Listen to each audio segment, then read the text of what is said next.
Yo, what's good, everybody? Welcome back to Don 773 TV.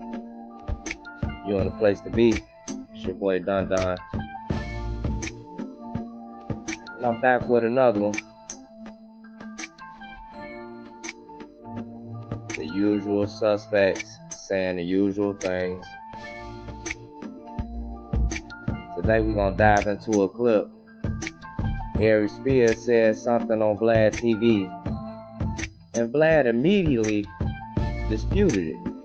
The fact that black people have been here in America prior to Christopher Columbus. And Aries stopped him right in his tracks and made him Google it. And Vlad, he continues to downplay it. But we're gonna dive into that. I want to chop it up about the foundation of Black American history today.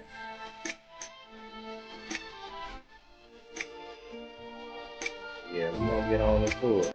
Y'all come on in. Yeah, thank you for tuning in, everybody. Like, share, subscribe, and leave a comment. Let me know where you're tapping in from.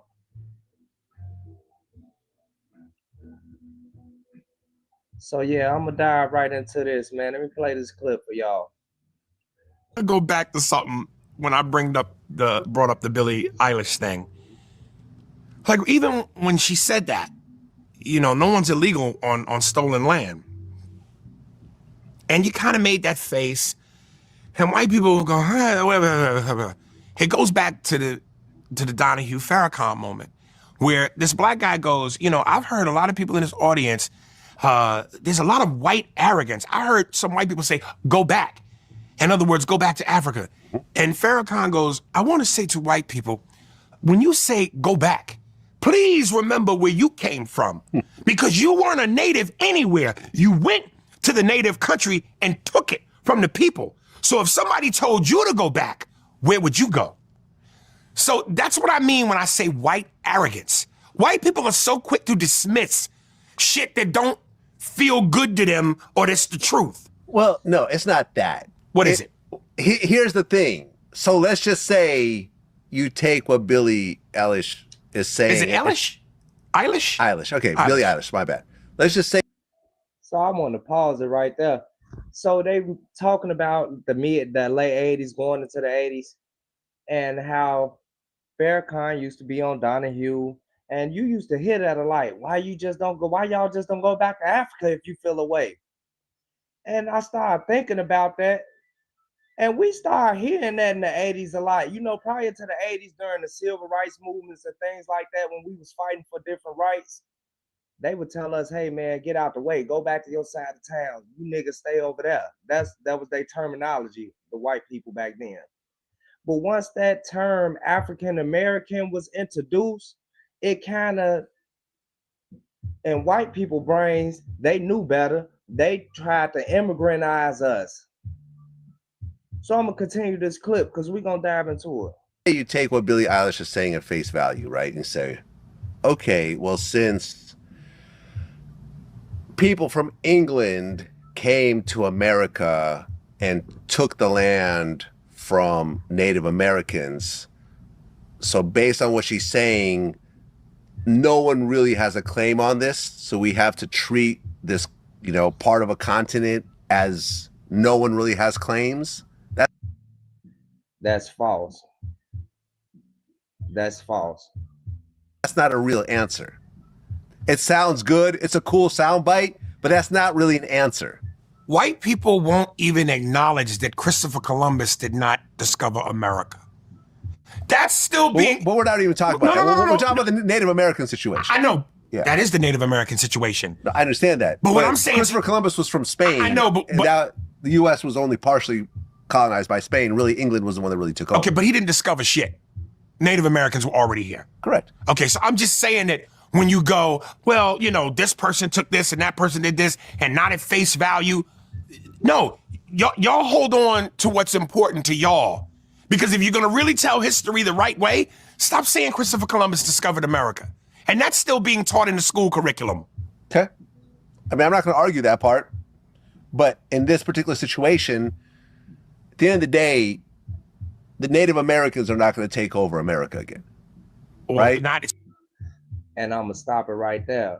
We actually, now that we're delineating, acknowledging who we are as the indigenous people here in America, the ball is gonna get moving forward towards all of that.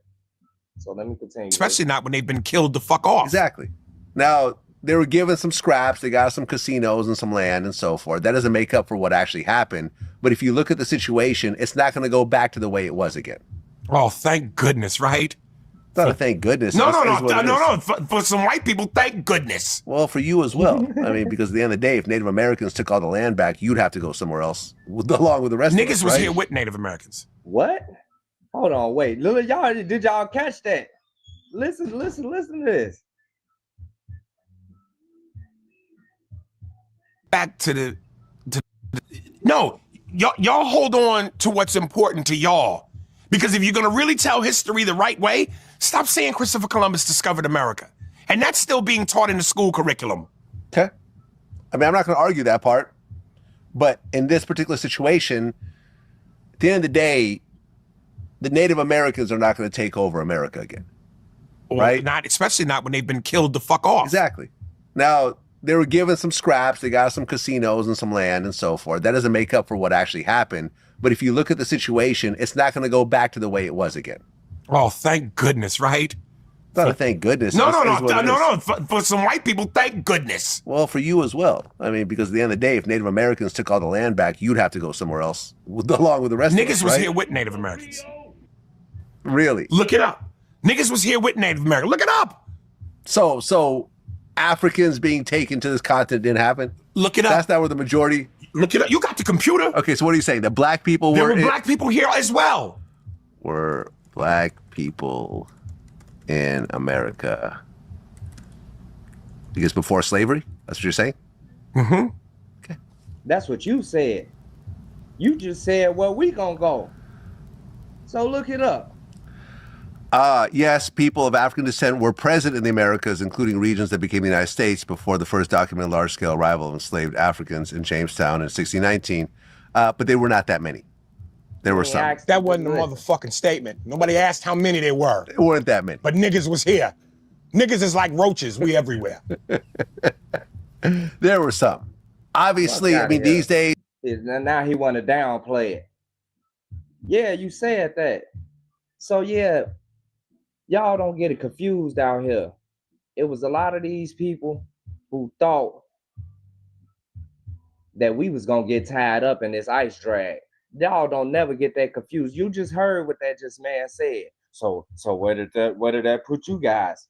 What you mean? That's gonna put us right here helping get y'all up out of here. Y'all see this, man, growing up in the 90s, we used to hear that on the regular. Oh, you know, my great grandma was Indian. Man, my stepmother family, man, the Martins, them people, you could take her father, man, take him out his clothes. Rest in peace, Greg Martin, man. You could take that man and put him in some Indian garb, and he could fit right into one of them casinos. He looked like a red Indian. Hair down his back. Man, come on, man. We in the 90s, we acknowledged that. Hey, my grandmother was Indian. We Cherokee Indian. That was acknowledged. They really was trying to knock it out with this African American term. We've been here, man, and let me play y'all another clip, man, because these people is really trying to erase us, and I'm not gonna have it on my end. In fact, the boats that Columbus used, they were owned by Moors. One of the most famous translators, his name is Mateo da Costa. He actually was one of the black translators who came from France, and he served as a translator for the Portuguese. Columbus definitely brought black translators with him coming to the Americas, the Nino brothers more specifically. Pedro Alonso Nino was well-renowned traveler and explorer. But what's interesting is, why would Columbus bring translators? Because it meant that if he brought African translators, they must have been speaking to African people here. Because why do you need someone to interpret if you don't speak the language and they don't speak the language? So there had to have been a commonality between the two people. But of course, you know, you get rid of all of that with Columbus, who didn't know where the hell he's going, but he had black people with him. Pizarro had black people with them. Balboa had black people with them. Magellan had black people with them. The technology for sailing, the astrolabe, all this stuff came from either the Moors or the Swahili. When Columbus came to one of the islands and he brought one of his black translators with him, it's documented that the translator came off the boat, went into the Aboriginal society, and immediately started to communicate with the Aboriginal people there. That means that there had to have been some type of previous contact for them to understand each other's language. Yeah, so Columbus had a guide / translator named Ebenezer the Moor. The Moor. Moor translate to black. He was a black man, and he was traveling. He actually set foot on North American land and traveled the land. Christopher Columbus never made it over here to North America. And I'll play y'all another clip, man. Like, they trying to erase our history. And I've been seeing a conversation on social media, people saying, hey, man, what is foundational black? What does term come from? What is this? Well, we done been renamed and shifted throughout history. And I think this might be the last time and we could settle and start building off of our culture and what we've done right here on this land. So I'm gonna continue. I'm gonna play another one for y'all. The first African to explore North America led Spanish. Wait. So this clip I'm finna play, right? They got Ebenezer the Moor illustrated as like an Arabian man. Y'all don't mind that. Conquistadors into the American Southwest 64 years before Columbus's final voyage. His name was Estevanico, a Moroccan man enslaved by Spanish explorers. In 1528, a 600-person Spanish expedition crashed off the Florida coast. Only 4 men survived the shipwreck. One of them was Estevanico. For 8 years, he walked across the entire continent, from Texas to Mexico, barefoot, learning tribal languages, mastering healing practices. Native American tribes saw him as a medicine man. When Spanish officials heard about his survival, they were stunned. This African man knew the land better than any European explorer, so they made him the official guide for the 1539 expedition to find the legendary 7 cities of gold. An enslaved African man was now leading Spanish conquistadors into unknown territory. His journey opened the entire American Southwest to Spanish colonization. He mapped routes that would shape history for centuries. Yet American founding mythology erased his African identity completely. The man who blazed trails for European expansion was written out of his own story. So yeah, that was Christopher Columbus' guide. I'm gonna play you one more on him. Black people were in America first, not Columbus. Not some dusty-ass pilgrim. I know it hurts. Before you start crying, shut up and give me 30 seconds to bring you back to reality. His name? Estevanico the Moor, a black Muslim from Morocco. Pulled up with the Spanish in the early 1500s, before the Mayflower was even an idea. Survived shipwrecks, led expeditions, walked this land before Europeans could even spell Florida. And he wasn't just tagging along. He was navigating, translating, and brokering peace with native tribes. But they got you thinking Columbus discovered America. That man never even touched U.S. soil. Nope. Estevanico did. And like always, they erased him. Yeah, like they trying to do right now. They trying to erase our history. And a lot of y'all might be asking, so, okay, how do we get to the point where we only got these red-looking Indians? Well, we had... let me play this clip. They don't talk about it, but there's a hidden scam that erased black Native Americans from history. The $5 Indian. After slavery, the U.S. government promised land and resources to Native Americans. But here's the twist. White people found a loophole. For just $5, they could pay to have their names added to Native American tribal rolls, claiming Native heritage and stealing land that was meant for the real indigenous people. And black natives, who had been part of these tribes for generations, were erased from the history books. This scam allowed white people to claim land and benefits they didn't deserve, while black natives were pushed out and denied recognition. To this day, Some tribes still refuse to honor their black members because they don't talk about.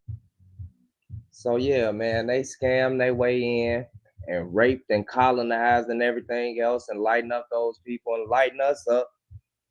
And some of the red natives was up with it and sold us out.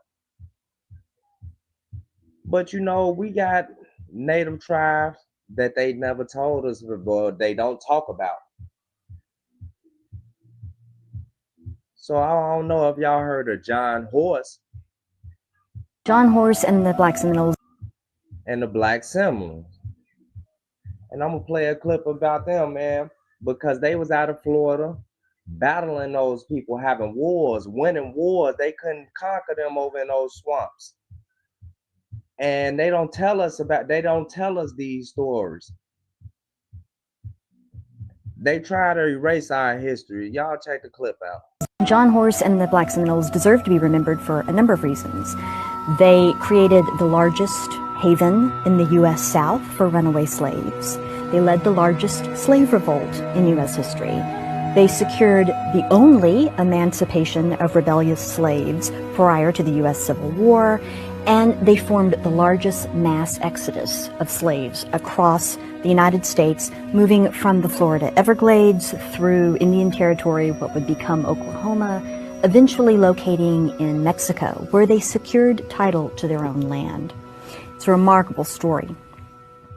It's overlooked not just by filmmakers, it's not well known in popular culture, and in fact, it's been overlooked by historians of slavery, if you can believe it. John Horse. And that's not by mistake. It's certain things they don't want us to know. They know that knowledge is power, and it uplifts people in a certain way. If they painted the image, we had the Nat Turner Rebellion, and that was about it. Then Harriet Tubman and the Underground Railroad. You know, they tell us little stuff like that. Well, that's what we was taught in the public school system. But they never got into John Horse. And, you know, truth be told, if you get deep into that John Horse story, that's how we get the Wild West and the term cowboys and all this. You know, to be known as a cowboy used to be a derogatory term. So, yeah, you know, we turn everything up. I'm going to play another one for y'all. Was not allowed to publicize or let much information out at all about the Negro presence within this war. However, there was a letter that was discovered from then General Andrew Jackson describing the First Seminole War as a quote-unquote savage and Negro war. The interesting thing about the Black Seminole War was the white media was not allowed to print stories about black people beating the U.S. government the way they were beating them. They didn't want this information to go out because that information would spread. If black people heard about these black folks down in Florida putting in this work and killing all of these white people, that would kind of get everybody else hyped. So they didn't want that information to get out there. They would charge people with sedition if you printed stories about the Black Seminoles and the Black Maroons participating in this war. So they've always had to frame the war as an Indian war, because it's easier to say that we're getting beat by Indians than to say there's these Negroes that's really giving us the business. But Andrew Jackson would write it in a letter, which is in the Library of Congress. He said, y'all sent me down there to fight Indians, and all I was fighting is niggas. This is record. So they understood, but if they would say they were fighting Africans or black folks, what would that do to the morale of the people they still had on the plantations enslaved? So there it is. So yeah, Vlad, we've been here and not going nowhere. And since this delineation, man, we've been growing stronger, and people been looking at inward. Like I say, I've been seeing on social media from random people that I never thought that'd be on that type of time. Man, I ain't no African and all this. Man, people is going crazy, and we ain't having it no more. Y'all not just about to write our history and tell us what our history is. So yeah, we've been here. That's why the term foundational Black American is so powerful, because we really we really are the foundation of the country. So yeah, y'all drop y'all thoughts. Let me know where y'all tapping in from, man. Like, share, subscribe, tell a friend to tell a friend. And we gonna do it again. Church, we out.